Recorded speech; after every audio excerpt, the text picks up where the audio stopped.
नमस्कार. मी अनिता अरुण भोईटे, वाटा station गणातून Bharatiya Janata party पक्षाची सदस्य आहे. आज मी कोणत्याही पक्षाच्या विरोधात बोलण्यासाठी इथे उभी नाही, तर मी माझ्या गणातील 10-11 गावातील नागरिकांच्या हक्कासाठी आवाज उठवत आहे.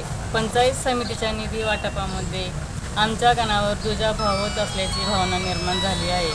त्यामुळे रस्ते, पाणीपुरवठा, गटारे आणि इतर मूलभूत विकास कामे रखडली आहेत. याचा फटका कोणत्याही पक्षाला नाही, तर थेट सर्वसामान्य नागरिकाला बसत आहे.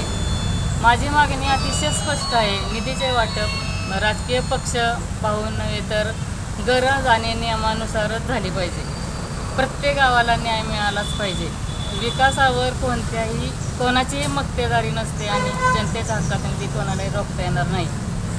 यासोबत पंचायत समितीचे कामकाज अधिक पारदर्शक व्हावे म्हणून पत्रकारांना सभागृहात उपस्थित राहण्याची परवानगी द्यावी. पत्रकार हे लोकशाहीचे चौथे स्तंभ आहे. सत्य जनतेपर्यंत पोचलेच पाहिजे, हीच आमची भूमिका आहे. आम्ही प्रशासनाकडे या विषयाची लेखी दखल घेण्याची आणि निधी वाटपाच्या आराखड्यात अवश्य ती सुधारणा करण्याची मागणी केली आहे. आमचा संघर्ष कोणत्याही व्यक्तीविरुद्ध नाही, तो माझ्या गणातील प्रत्येक नागरिकाच्या विकासाच्या हक्कासाठी आहे. वाटा स्टेशन गणाच्या वतीनं तीव्र स्वरूपाचे आम्ही आंदोलन करणार आहे. निधी मिळत नाही काय तुम्ही वेळोवेळी मांडलंय का प्रशासन? हां, ह्याच्या अगोदर बराच वेळा बोललेलो आहे बीडीओ मॅडमशी, परत सभापतींशी लेखी पण दिलेलं आहे. त्याच्यावर कारवाई काय झाली नाही अजून तर काही झालेली नाही. त्याच्यामुळे तुम्ही परत हा पवित्र त्यामुळं हा निर्णय आम्ही घेतला. तुम्ही प्रेस कॉन्फरन्स घेताय, तुमच्या नेत्यांना याबाबत चर्चा झाली का? सांगितले.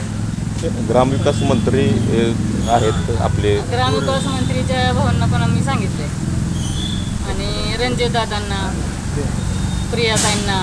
कारण पहिल्यांदाच असं ऐकायला मिळते की इतर वेळी भाजपा शासित ज्या काही संस्था आहेत तिथं वर्तुळ त्या संस्थे ठिकाणी राष्ट्रवादी किंवा कुठल्याही पक्षी दुजाभाव होतो असं तक्रार असायची.